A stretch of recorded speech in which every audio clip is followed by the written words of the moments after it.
Hey guys, and welcome back to yet another Professor Oak's challenge. It's been a while since Fire Ash and its enormous world, and because I love Generation 2 so much, I wanted to return back to Johto. Or at least I thought so at first. Some of you may know that already, but a couple of years ago the so-called Spaceworld demo of Gold and Silver leaked. Pokemon designs were not quite the same as they are in the final version, and the region also did look a little bit different. For this version they originally planned to have it played in the entirety of Japan, which I thought was a cool idea. This entire region is called the Nihon region. But before I bore you with too many details, let's jump right into this very exotic game of Pokemon Super Gold. For those of you new to this, here's the rules of the Professor Oak's challenge. You try to get as many Pokemon with the least amount of badges. This means that you need to evolve your starter and other more stage Pokemon before you get your first badge. Glitches and exploits are not allowed to use. And only one game version is allowed, which means no trading. We start our journey and get greeted by Professor Oak, name our character and rival, set the time, and are ready to go. We talk to our mom as in the regular games, exit the house, and found ourselves in Silent Town. Silver runs into us, and after naming our mom, we try to make our first step into the high grass, before being interrupted by Blue, who takes us to Professor Oak's new lab.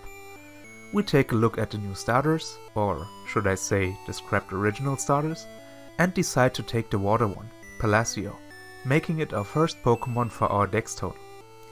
Some of the names you are reading here differ from what I say, and that is because the game received updates in the 3 months I was playing it, and some changed the names. Anyways, we take Palacio and have our first rival fight. After winning this one, we were able to make our first steps into the region. West of the town at Route 101, we grab every item we can get and make our way to Silent Hills. No, not that one. After grabbing every item we need and battle every trainer, we leave the area again. But don't worry, we will come back later. After a little chat with Silver, we enter Pegosia City, and while exploring the city, I ran into Kurt and the first gym leader Falkner. He returns back to his gym waiting for us, but that's not where we are heading. For a pretty long time actually. Kurt suggests us that we undertake the gym challenge, and that's exactly what we do. Just a bit later. For now there's nothing more for us to do in Pegosia City, so we head west and run into our roadblock for this section. A tree which we need the move Cut for. Something we don't get until we defeat Falkner in his gym. For this part here I switched a bit back and forth and caught and evolved all I had.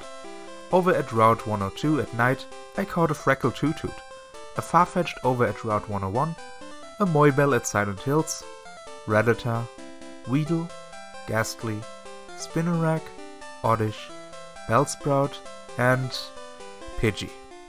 While catching and grinding, my starter evolved into his second stage, Pressio. After that I managed to add Growlithe into my team, bringing the total to 12 Pokemon so far. Back on Route 101 at morning I caught a very cute looking Hoppip and a Caterpie. At this point I found out that you can switch in the menu to a Game Boy Color-like style, which I definitely preferred, and so I did that. I returned back to Route 102 and got myself a Larvitar, as my last wild Pokemon I needed, and started grinding. I started bringing my starter to level 32, and doing so I ran into my first shiny of the challenge, it being a shiny Oddish. The coloration is also a bit more different, and almost looks like lacking due to the limited color palette. Really hope for a shiny Hoothoot though, but anyways I captured Oddish and continued the grind. After many hours my Pressio finally evolved into his final evolution, Donmarine. Pretty cool looking Pokemon if you ask me. I still prefer the Totodile line though. Hoothoot was next, and at level 20 it evolved into... is that Noctowl? Looks more like a middle stage evolution if you ask me. Farfetch'd also has an evolution planned, and no, not the Gen 8 one, but a lot earlier, it evolving at level 25 into Luxwind. I started streaming parts of my Professor Oak challenge, and while doing so, Moibel, here still called Rinring, evolved into Beldam at level 28, which took about 4.5 hours. Weedle evolved into Kakuna and into Beedrill at level 10 after a very short time. Hoppip was very annoying to deal with, because up until level 10 it didn't even knew a single attacking move. But after it reached level 10, and knowing Tackle, it wasn't that bad anymore. Well, it still was bad, not going to lie. But eventually Hoppip reached level 18 and evolved into Skiploom. And eventually, at level 27, Skiploom evolved into a very pinkish and happy looking Jumpluff. I like it. Caterpie was next and it evolved into Metapod, and into Butterfree at level 10. For cross-training my weaker Pokemon I used Pidgey, because it is a nightmare as usual, evolving level 36, and eventually at level 18 it evolved into Pidgeotto. That cross-training paid out eventually, and my Ladybug evolved at level 18. I hated that Pokemon in my Silver Professor Oak challenge, and I still do. Anyways, it evolved into a... Ledian? Man, some of those Proto designs are something else. Rattata was next. It evolved into Raticate at level 20. My shiny Oddish evolved into Gloom at level 21. And for now, that's all we can get out of that evolution line. Spinarak evolved into Ariados at level 22. Bellsprout into Weepinbell at level 21, similar to Oddish. Ghastly, which sprite I really like, evolved into Haunter at level 25. And with no method of evolution, that is all we can do for now. The very last Pokemon to evolve here was still Pidgeotto, and I can tell you, this Pokemon means no fun. After over 12 hours though, I grinded for enough experience, and Pidgeotto at last evolved into Pidgeot at level 36. No Moonstone Pokemon here in contrast to regular Gold and Silver, so with 34 Pokemon and almost 50 hours, we are ready to face our first gym. To give you a perspective of how much EXP this first section took to evolve all Pokemon, it was about 176,000. Converting this number, this means encountering around 5,045 Pidgeys level 4, which was my most common encounter. Anyways, back to the challenge. After defeating Falkner in the Pokemon Center, Oaks 8 gives us a strange Pokemon egg, and presuming it's just regular Togepi, I continued my quest. We meet up with Bill, and as a little sign of appreciation, get gifted the first HM, Cut. With that we can finally surpass the roadblocks. But not before climbing 5th floor tower, more or less the early version of what would later become Sprout Tower. At night, here we can get a new Pokemon, Stroman. I did a quick trip back to our hometown to make sure to have spoken with everyone and told Mom to start saving money, because I have the strong feeling that we need a Moonstone in this section. After doing that, we finally make our way to the now open Route 102. Here we can start a mini quest, getting customers for the newly opened game house. Taking this side quest now is very important for the postgame, so we do that and exit for the next city. Westport City is more or less goldenrod, minus the game corner. We have the department store here, the radio tower and the next gym. We also get the bicycle pretty early, which is kinda cool. North of the city we can reach Route 103, but can't get here very far, since boulders block the way to the next city. But there's a patch of grass here, and an opportunity to get even more Pokemon, like Meowth, Nidoran Female, Nidoran Male, Vulpix and Abra.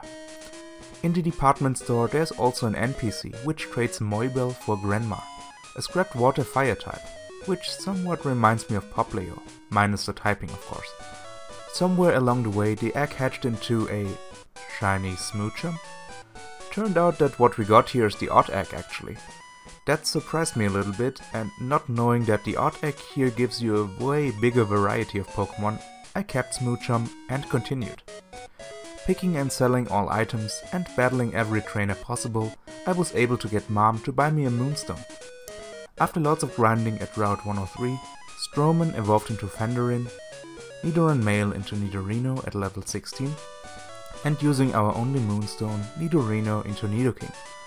Nidoran Female into Nidorina also at level 16, and we will get Nidoqueen later.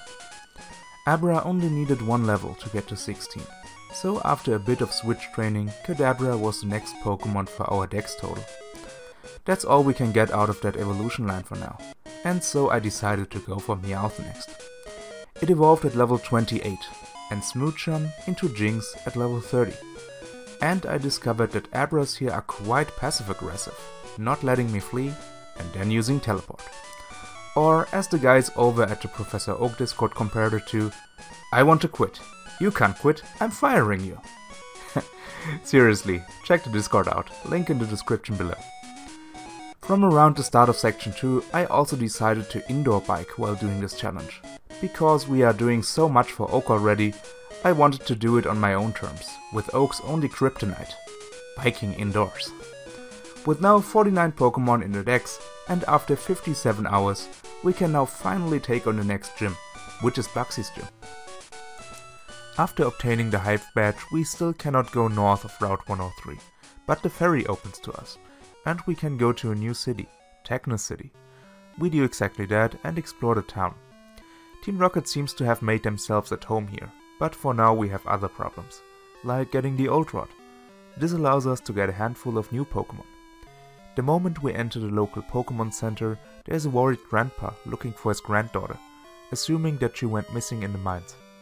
And because we are the good guys, we go back to Pegosia City for a short fishing trip. This allows us to get our hands on a Magikarp. Hooray! At the Westport Docks we also fish for Tentacool, Poliwag and Krabby, before making our way to Technos. West of the city is Route 120, and the mines later on. Staying here I caught Tiger, a scrapped electric cat-like Pokemon, and Mareep. There's also an NPC in Technos which trades a Warforce for a Stroman, and this is a trade we gladly accept. And so we add another scrapped Pokemon to our growing collection. Eventually we hit the entrance of the mines at Route 120. In here not only we look for the missing granddaughter, but also add a lot of more Pokemon to our dex total, like Geodude, Onix, Sandshrew, Cave Harpies and Machoke, bringing our dex total to 61 Pokemon. On the way to the deepest part of the mine I picked up a Moonstone and a Heartstone, a new evolution item, and continued my journey. We also found the next HM, Strength, which we can use immediately to open more places in the mine. And I also found my next shiny here, a Geodude, and caught this one too. I remind you that this hack doesn't alter the original Gen 2 shiny odds, so I'm pretty lucky this time. Now finally being able to use Strength, we can push the minecarts out of the way and find the missing kid. For doing that, her grandpa gives us the item finder. Very nice. I returned back to the mines and fished for a Goldeen. After adding up Goldeen, I decided that it's finally time to deal with Team Rocket, and so I went to the Technos Aquarium. After fighting through a lot of grunts, the local gym leader Whitney offers us to battle in the gym. A nice offer that we will accept. Eventually. Before that we still have a long way to go though, and lots of Pokemon to evolve. I took care of Magikarp for obvious reason and started switch training with every trainer battle left, and soon after it evolved into Gyarados at level 20. Nidorina evolved into Nidoqueen with the Moonstone I picked up earlier. Poliwag into Poliwhirl at level 25 and into Politoed using the one Heartstone. Krabby evolved into Kingler at level 28. Tentacool into Tentacruel at level 30, which took forever due to the lack of good moves. Tiger evolved into Staraiga at level 31. Warforce into Whirlicane at level 31. Mareep into Fluffy at level 15 and into Ampharos at level 30, which took about 3.5 hours. Not too bad.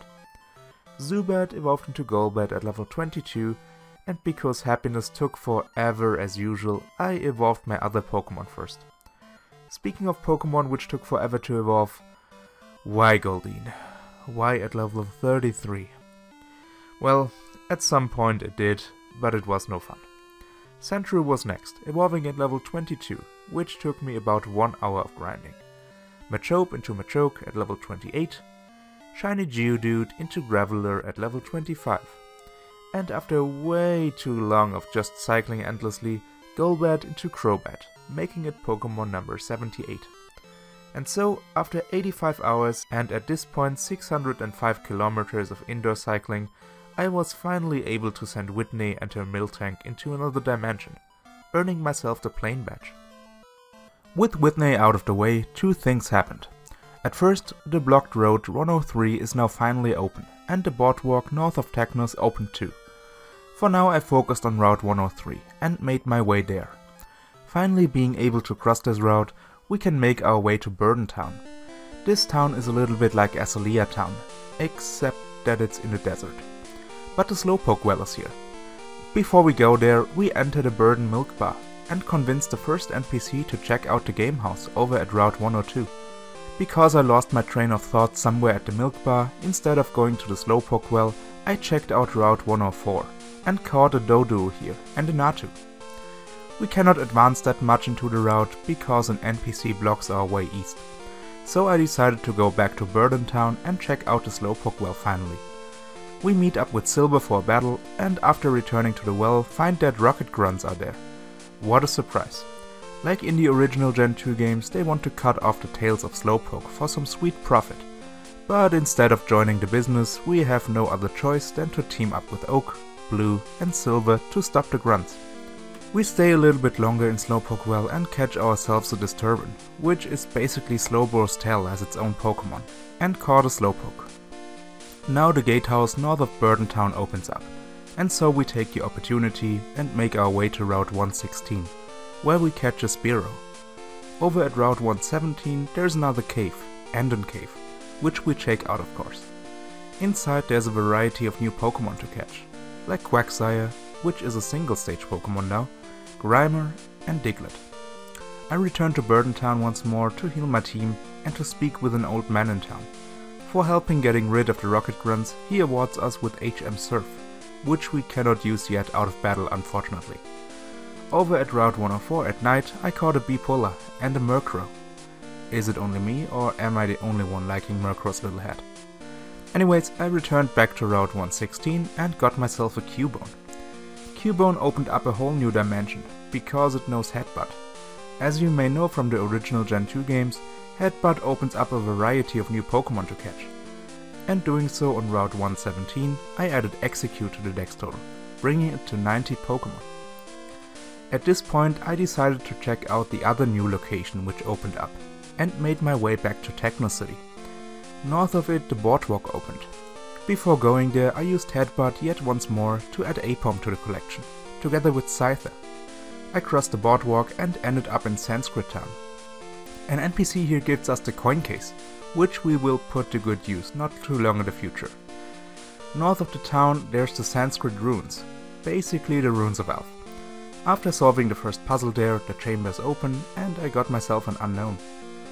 While exploring the boundaries of this section, my Doduo evolved into Dodrio at level 31. Back in Sanskrit Town, using Headbutt, I added Ekans and Pinsir to our growing collection. Over at the Sanskrit Ruins, I forgot that there's Headbutt trees as well, so I returned there and added Venonat. Now that we had caught every Pokemon possible here, I made my way to the game corner over at the Boardwalk. Luckily for me there's no Pokemon I need to gamble for here, but this place exchange evolution stones for game coins. Unfortunately we need 3 of them, 2 poison stones and 1 heart stone, for 2,400 game coins. Because money at this stage is still a bit of an issue, I spent 2 hours just gambling, and so I have enough money for the stones in the end. I immediately put them to use and evolved Natu into Xatu using a Heartstone. 1 Poison Stone to evolve my Shiny Gloom into Bellossom, and my last Shiny Stone to evolve Weepinbell into an alternate evolution, called Bellingen, making it Pokemon number 100. Evolving Slowpoke was, well, slow, but eventually I managed to bring it to level 37 and evolve into Slowbro. Scyther's evolution works a little bit different here, and we have to bring it to level 41 instead of trading it with a Metaltoad. This took me about 4 hours, and spending it on a bike, I hated every second of it. Pinsir had an evolution planned as well, and as cool as it sounds, it unfortunately evolves at level 42, which took 5 hours of purely grinding. Nevertheless, I think its evolution Tricolous is a cool looking Pokemon, and I wish it wouldn't have been scrapped. Grimer was next, and after around 3 hours, at level 38, it evolved into Muk. Bipolar, also known as Twins as it was called in this version, was not that bad at all, and at level 29 it evolved into Girafarig.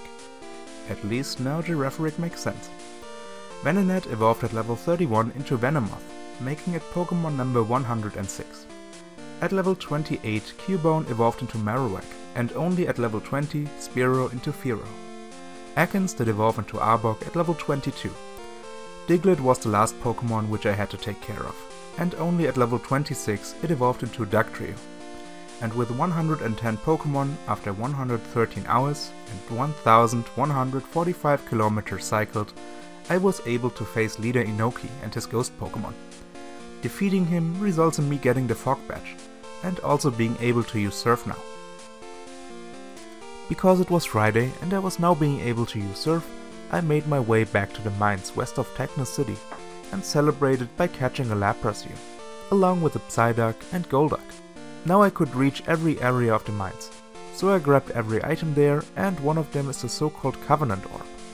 You see, trade evolutions aren't possible, but those orbs work like an evolution stone for trade evolutions.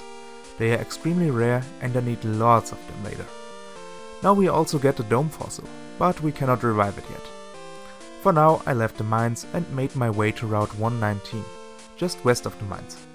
Now being able to use Surf means that I can reach a new city crossing the water, and doing so results in me entering Sunpoint City. One of the NPCs here gifted us the skateboard, another scrapped feature and a bike replacement. I like the idea.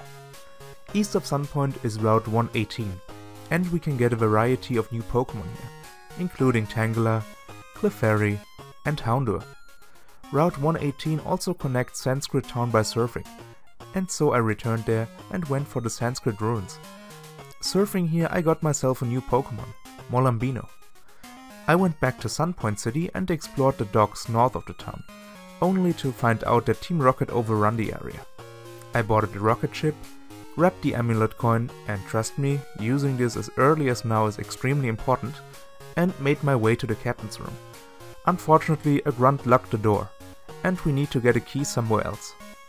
Returning back to Sanskrit, there's a small rocket base, and defeating the grunt here will result in us getting the door key.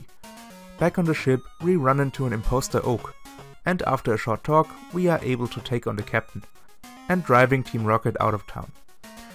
So, where do we head next?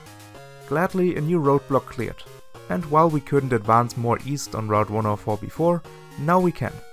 Before doing that, I stopped by at the Slowpoke well again, grabbed another Slowpoke and a Covenant Orb, only available via surfing, and used our first Covenant Orb on Haunter to get a Gengar, and the second one on Slowpoke to get a Slowking. I made my way all the way back to Sanskrit Town and entered Route 119 once more. There I caught a very pinkish looking Marill and stopped by the game corner once more. Since we caught a Clefairy and this place still technically has a Moonstone, it was time for some more gambling. And doing so, I evolved Clefairy into Clefable, making it Pokemon number 121. Over to the now open routes 104 and 105, I made my way into Jade Forest. In here we can find a single sleepy Snorlax, say this 3 times in a row. And of course we take that opportunity and add it to our dex total.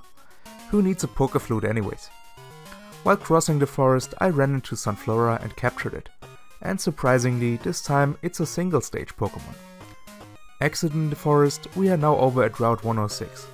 This is a place we will visit a lot of times later, because it hosts a daycare. But for now I passed the route and entered Alloy City to heal my team. We meet up with Silver again, and after a quick small talk and stop at the Pokemon Center, I returned to Jade Forest to grab another Pokemon for the collection, Paras. On Route 106 I got Drowsy, Eevee, a Pikachu and a Ditto. That Ditto will have a lot of fun time soon. Now having the guide for the game at hand, I knew that the daycare couple will give me another odd egg. And seeing that it can hatch into 13 different Pokemon, I needed to look into what Pokemon gives me the most dex entries. To me, this could only be achieved with an Igglybuff, and so the hunt began. It took me a total of 7 tries, including one shiny Cleffa I had to soft reset over, but ultimately I got Igglybuff, also as a shiny, making it my 4th shiny of the challenge so far. I put Ditto in the daycare and bred it with a variety of Pokemon, including my Tangela, Pikachu, Clefable and so on, to add Pichu, Burglar, Vulpix, Paperon, Paraspore, Cleffa, Coinpur, Orfry, Doderi and Smudge to the dex total. That's a lot of new baby Pokemon, and we aren't even done yet. In Alloy City I visited the cafe for the HM of Fly, which I cannot even use, and grabbed the good rod, and backtracked a bit to fish up some new Pokemon, like Shelder all the way back in Westport City, and Staryu over at Route 116. I also caught a Krabby here for an upcoming trade. Back in Alloy City I took on the Fighting Dojo, and as a reward to beat the Dojo Master, getting rewarded with the nightmare that is called Tyrogue. I'm sure you can imagine why. Being the procrastinator I am, I thought that Tyrogue can be a problem of future Oliver. And so I made my way to Route 108, east of the city, with the gym supposedly being skippable. Here I caught Ponyta, Miltank, and a Fanfi. At Route 109 I defeated all trainers and made my way to Empire Cavern. Here I got a Magnemite and an Electabuzz, before moving over to Route 110. Here I captured Lickitung and Sneasel. Just around the corner is Blue Forest, a small snowy town in the north of Nihon, which is supposed to be the Sinnoh region. The townsfolk tell me that their gym leader Pryce is training at the Deepwater Passage, so we have to find him in order to return to his gym. North of the town is Route 111. I cannot advance here a lot because of the whirlpools, but I can get a new Pokemon here, Mantine. Staying on the same route and using the good rod, I can add another Pokemon to my dex total. Where there's Mantine, there's also Remoraid. I really liked its Proto design. With Remoraid caught, we now have 151 Pokemon in our dex registered. Because I needed to enter Deepwater Passage anyways at some point to find Pryce, I decided to do it now. This is basically the Ice Path equivalent, so we can find a lot of Ice-type Pokemon here, like Delibird, which I of course nicknamed, and Seal. Eventually we find Pryce. He won't return to his gym though yet, because of family businesses in Frostpoint Town, so we have to go there too, in order to get Pryce to return. We do exactly that and exit the other side of Deepwater Passage, to annoy Pryce long enough so that he will return. Not that we would fight him now, but still. Since Frostpoint Town is a dead end, I returned back to Blue Forest to see how far I can advance even more, until we hit the next roadblock. I enter Route 112, just south of the city, and here is our next roadblock. I returned all the way back to Alloy City and traded a Krabby for a Voltorb, making it Pokemon number 154, and captured yet another Cubone for a trade in Blue Forest. An NPC there trades a Cubone for a Kangaskhan. At this point, I updated to the newest version of the game, which added a new body of water to Deepwater Passage, which I really needed in order to get more Pokemon, so I returned there and surfed to get a Quillfish, and fished to get a Horsey. I decided to tackle the Tyrogue problem rather now than later, and returned with it all the way back to Westpoint City, so I can feed it with protein and iron, so to balance its attack and defense stats. Doing that resulted in me getting a Hitmontop. During all of my journeys since I caught Tangela, I kept this Pokemon always at the front of my party, because this was another Pinsir situation. Tangela here has an evolution, a little bit early instead of Gen 4, but we have to bring it to level 44 in order to evolve it. Beating all trainers I can find so far just is enough, and so Tangela evolved, which resulted in me getting its evolution, which is called Jungler here. Ponyta was next, and after around 2 hours of grinding at the highest level area, I was able to bring it to level 40, to evolve it into Rapidash.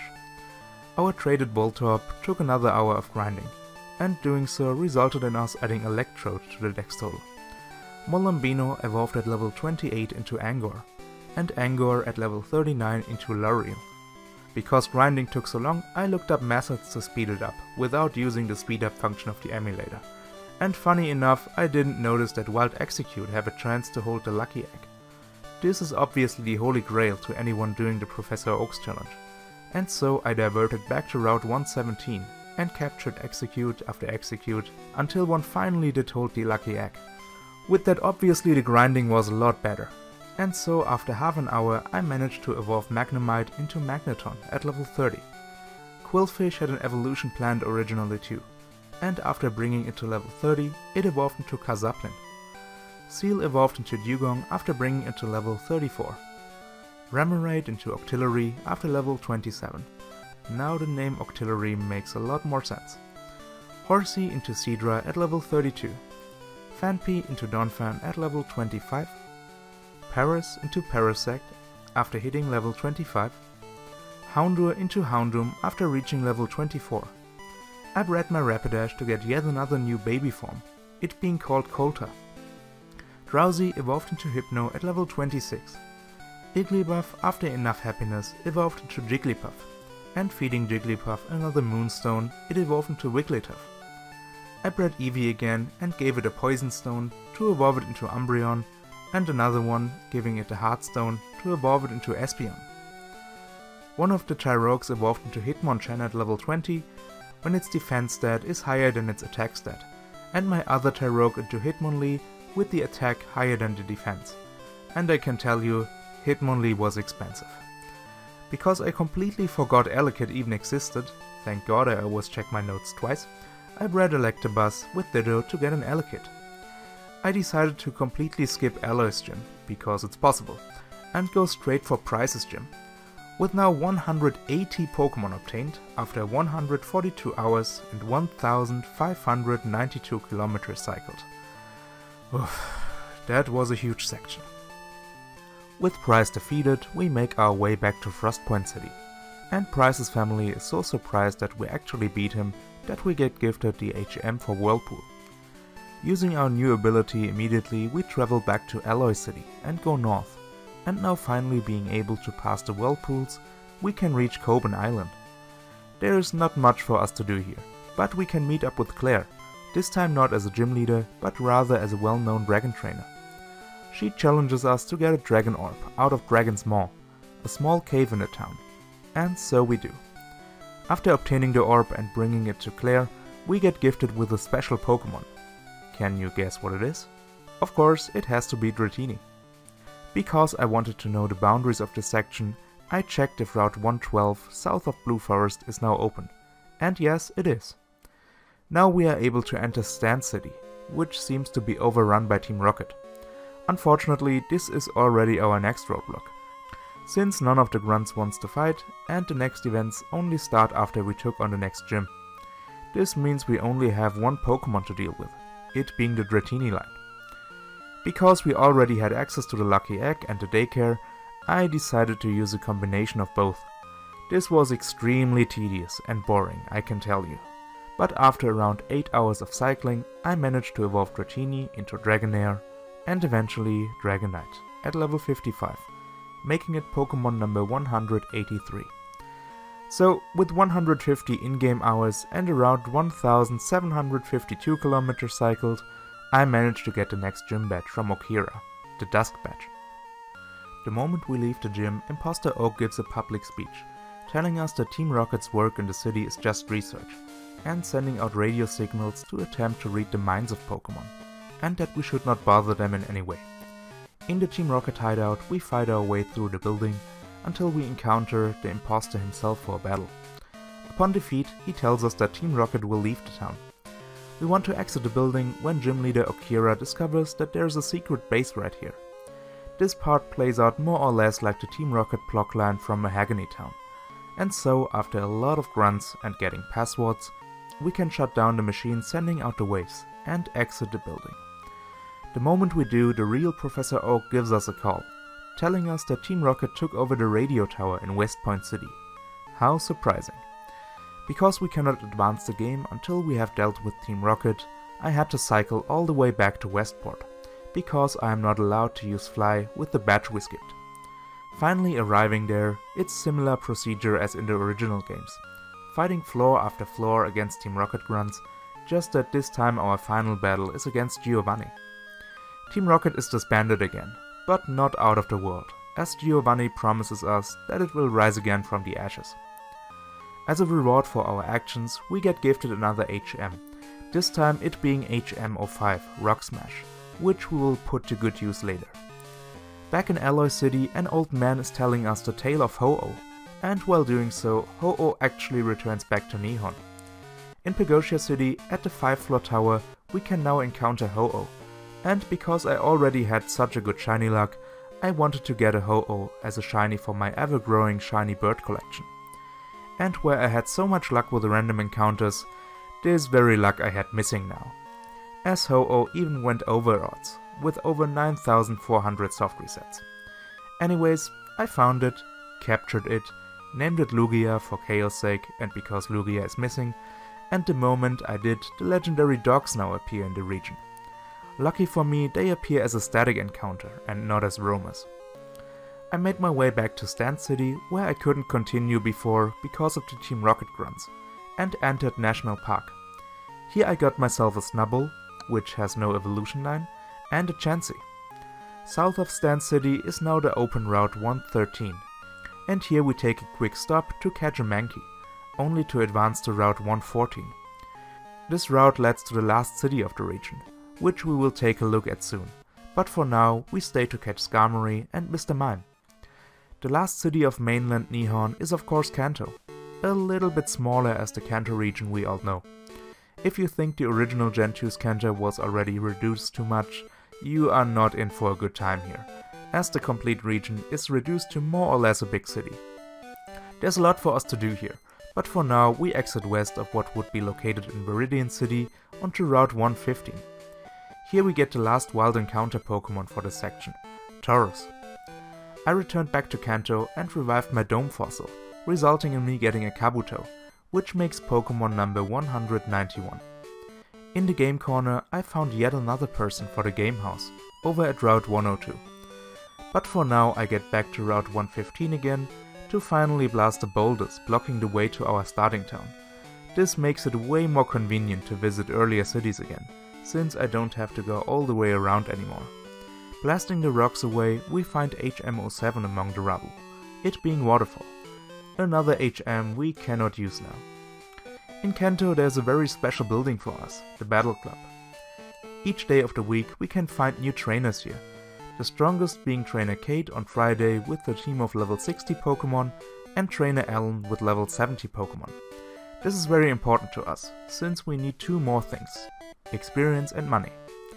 My team wasn't quite strong enough yet to defeat Alan, so I grinded on weaker trainers to evolve Kabuto into Kabutops at level 40, which took only an hour, and Mankey into Primeape at level 28. At this point my Dragonite, which carried my team, was around level 74, so I was able to defeat cool trainer Elm. Doing so resulted in me getting gifted a Togepi the next day. It has no evolution line here and makes Pokemon number 194. The Kanto department store also allowed us to get our hands on the classic evolution stones, which will come in handy very soon. I also bred Mr. Mime to get a Ballerine, basically an early design for Mime Jr. With the evolution stones, I evolved Eevee into Flareon, Jolteon, Vaporeon, and Leafeon, which was originally planned for Gen 2. Another Poliwhirl I captured into Poliwrath, Staryu into Starmie, Shelder into Cloyster, another Weepinbell into Victreebel, another Gloom into Vileplume, Growlithe into Arcanine, Vulpix into Ninetales, Pikachu into Raichu, and Execute into Executor, bringing the dex total to 208 Pokemon. So what's the catch in this section, you may ask? I mean, that wasn't too bad. Remember when I said that you should equip the Amulet Coin as early as possible? This section is the reason why. In the Kanto game corner we can get a very special item you already seen before, Covenant Orbs, used to evolve Pokemon which usually evolve by trading, and we need 8 of them, costing 2500 game coins each. Also Porygon, which is an additional 5500 coins. So in total we need 25,500 coins, which translates to around 510,000 Pokédollars. At this point I had around 300,000 saved up. But that wasn't nearly enough, so I battled the trainers back at the battle mansion over and over, until I had enough money. A good training for Dragonite as well. I started buying Porygon for 5,500 coins, making it Pokemon number 209, and used my first Covenant Orb to evolve Porygon into a very interesting looking early Porygon 2. Using the other orbs I evolved Seadra into Kingdra, Lickitung into an early version of Licky called Lickylord, Onix into Steelix, Machoke into Machamp, Kadabra into Alakazam, Shiny Graveler into Golem, and finally Ditto. Yeah, Ditto has a scrapped evolution here, which is still scaring me more than it should. With now 217 Pokemon, we are far away from being over yet, as the newly obtained Rock Smash gives us access to a few more Pokemon. In Sunpoint City there's the Magma Shaft, which was not reachable to us because of the rocks blocking the way. Being here, I caught a Rhyhorn, a Coughing, and ran into another shiny Graveler. The game is clearly trying to troll me here a little bit, but I caught this Graveler too, and continued my way through the magma shaft, where I caught a Magma, before reaching the boss of this cave, Entei. The legendary dogs do look a little bit different in their prototype form, but I still found them amazing to look at. One Entei later, I decided to evolve the Pokemon we got here before I continued the hunt for the other legendaries. After a bit of grinding at the Battle Club, Coughing reached level 35 eventually, and evolved into Weezing, and Rhyhorn evolved into Rhydon at level 42. Because we passed this location anyways, I took a quick look at the Whirl Islands, where Suicune is supposed to be. But we cannot reach the area yet, because we cannot use Waterfall. On our way back to Alloy, I stopped by Ampere Cavern once more, and got myself a Raikou. I bred Magma with a Ditto to get a Magby, and took care of the last annoying Pokemon in this section. As usual, ironically the friendship-based one. But after cycling and battling enough at the Battle Club, Chansey evolved into Blissey, making it Pokemon number 226, the last Pokemon of this section. After 171 hours in the game, and after 2000 kilometers indoor cycled, I was able to take on the gym leader of the Kanto region, which was surprisingly Red, being as much of a talker as usually he is. Doing so results in us earning the Rising Badge. With Red out of the way, we can now finally use Waterfall.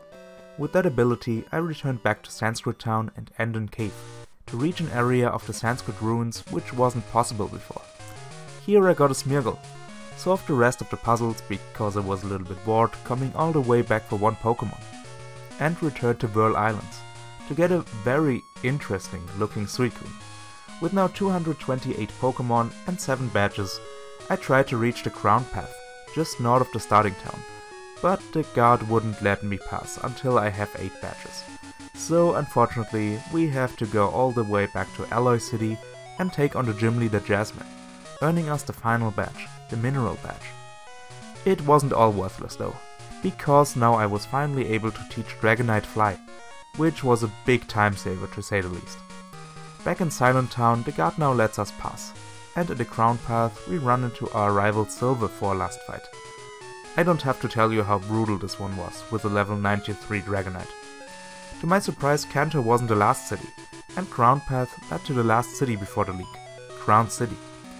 There's nothing really much for us to do here, so we climb the waterfall and enter Mount Fuji. Exactly, this one. This acts as the real victory road, and it's quite long to navigate through, and full of trainers. Fighting my way through the last trainers, I found another fossil, the Helix fossil. And well, you know the rules. I exited the cave and entered Mount Fuji Summit, where the Pokemon League is located. Now that I have been here once, I can fly here again fortunately. Before taking on the league, I flew back to Kanto to revive Lord Helix.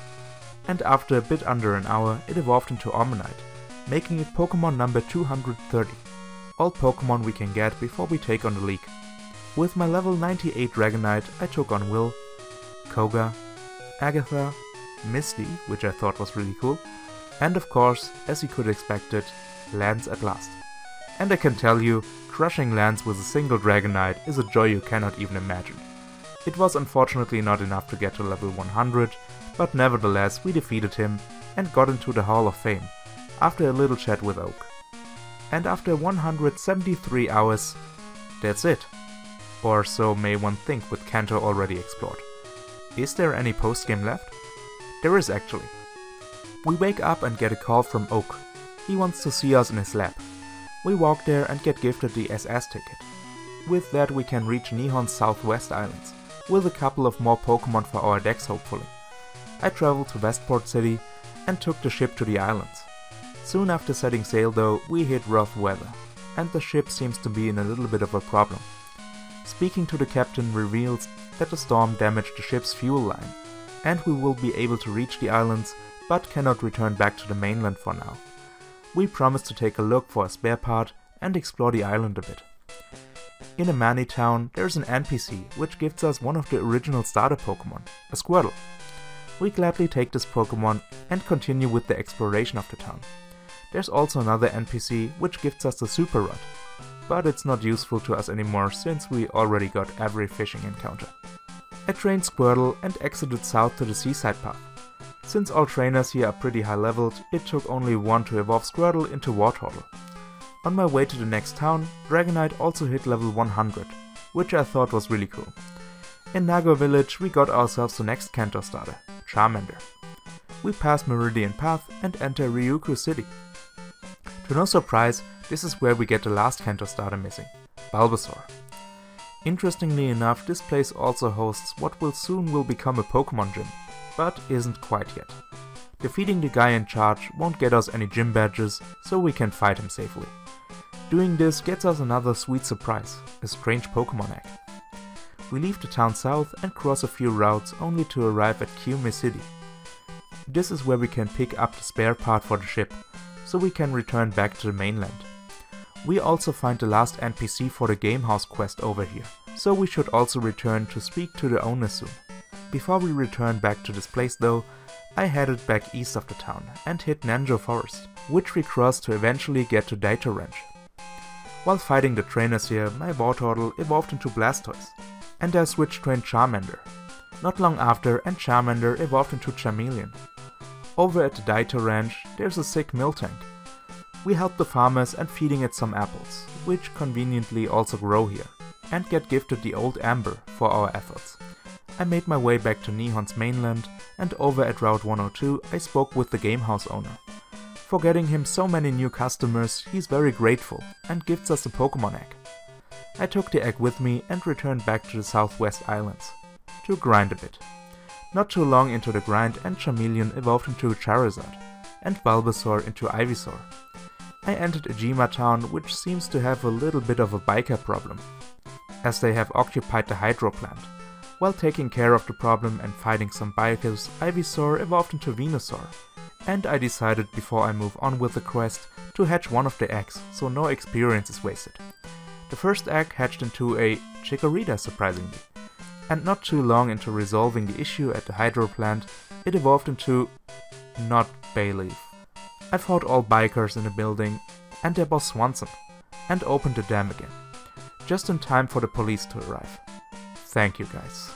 Thank you guys for nothing, at least in the Pokemon world. Anyways, having that issue resolved, upon returning back to Ejima town, we get the Tri-Wing, which lets us access some more special Pokemon. But more on that later.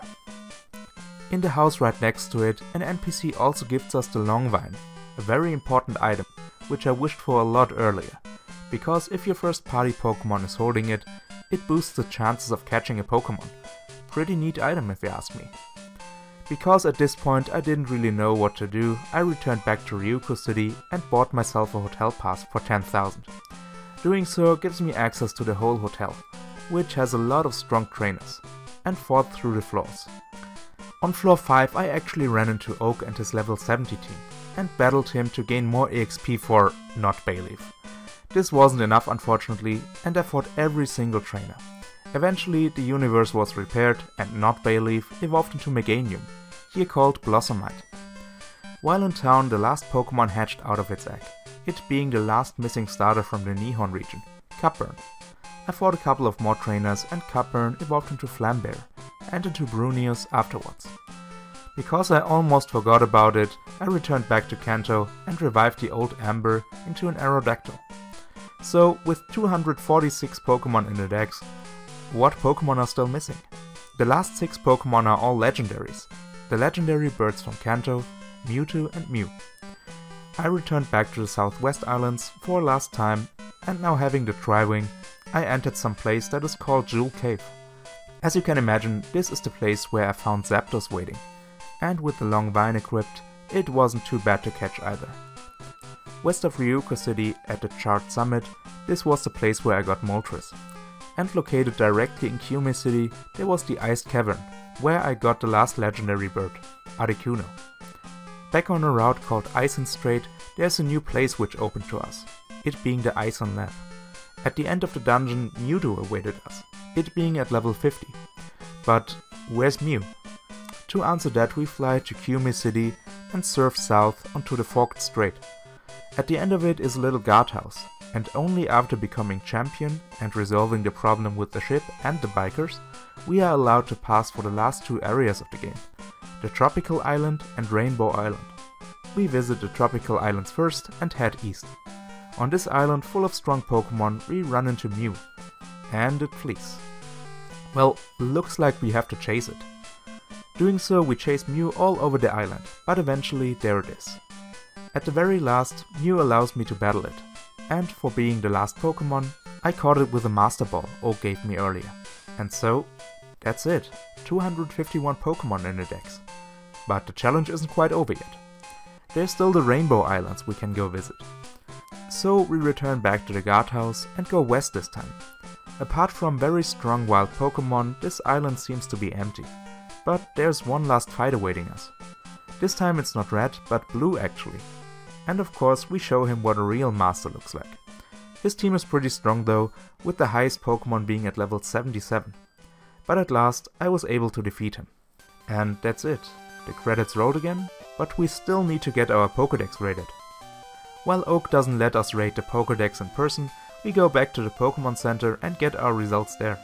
A complete Pokédex, isn't that amazing?